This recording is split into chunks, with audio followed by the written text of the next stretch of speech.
கனவு காணும்போது கனவுன்னு ஏன்னு தெரிலல்ல, அதே மாதிரி இப்போ தெரிஞ்சுக்கோங்க, வாழும்போது இது வாழ்க்கை இல்லைன்னு ஏன்னு தெரில. இது வாழ்க்கையே இல்லை. ஒருத்தன் இன்னும் மோசமாக போயிட்டான், ஒரு ஸ்டெப் மேலே போயிட்டு.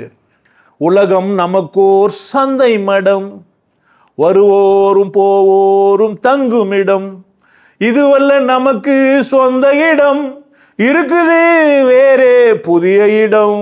புதிய அவனு தான் பாட்டி அது தான் கேட்டுக்கிறேன், எங்கடாக்கிற என்ன புதிய இடம் எங்கடா இருக்குது, எப்படா போய் வந்தல அப்படி ஆகிட்டானுங்க. இந்த பூமியை ஒன்றும் இல்லை, எங்கே தான் உங்கள் பொக்கிஷங்களை சொர்க்கத்தில் சேர்த்து வைங்கன்ட்டான். இது இன்னொரு பக்கம் மோசம், ரெண்டு பக்கம் மோசடி நடக்குது. ஒன்று இதுதான் வாழ்க்கைன்னு ரொம்ப தீவிரமாகி இது மேலே அக்கறையாயிருக்கு. இன்னொன்று இது வாழ்க்கையே இல்லை இன்னொன்னுக்குது அப்படின்னு போய் சொல்கிறது.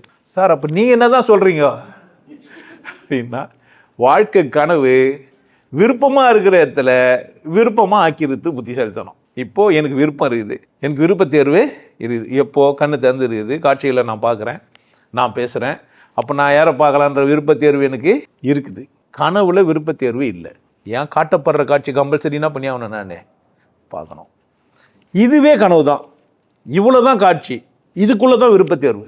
இந்த அறைக்குள்ளே இத்தனை பேர் தான் காட்சி.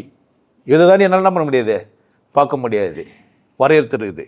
ஆனால் இதில் நான் என்ன பண்ணிக்கலாம், யாரை பார்த்து பேசணுமோ என்ன பண்ணிக்கலாம், நான் பார்த்து பேசிக்கலாம். விருப்ப தேர்வு இருக்குது. இப்போ புத்திசாலித்தனம் என்னன்னா, சொர்க்கம் எதுன்னா என்னை விரும்புகிறவங்கள பார்த்து பேசுறது இல்லை, எல்லாமே என்னை பார்க்குறாங்கன்றதுக்காக எல்லாரையுமே கண்ணோட்டம் விட்டு பேசுறது. சாய்ஸ் யாருதே எந்து. அப்போ விருப்பம் இருக்கிற இடத்துல விருப்பத்தோடு நடந்துக்கணும், விருப்பம் இல்லாத இடத்துல நடந்துக்கணும், வேறு வழி கிடையாது. விரும்பினாலும் விரும்ப கட்டியும் ஒரு செயல் நீங்கள் செய்ய வேண்டிய சூழ்நிலை இருக்கும்போது என்ன பண்ண, நீங்கள் அந்த வேலையை அப்படி தான் செய்யணும், வேறு வழி இல்லை. விருப்பம் இருக்கும்போது எடுத்துக்கணும். இவ்வளோ தான் வாழ்க்கை, இப்படி தான் வாழணும்.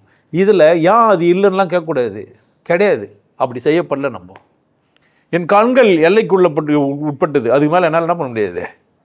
என் காதுகள் எல்லைக்கு உட்பட்டது, என் நாக்கு இது வரைக்கும் நான் சுவைச்சிறதா ஒரு பொருள் இருக்கும், எனக்கு தெரியாத வரைக்கும் அது என்ன இல்லை. சரி தப்பு என்னால் சொல்லவும் முடியாது. எனக்கு பிடிச்சது பிடிக்கலன்னு கூட தெரியவே தெரியாது. எனக்கு தெரிகிற உலகம், தெரியாத உலகம், இந்த உலகத்திலேயே இப்போவே இந்த பூமியிலேயே.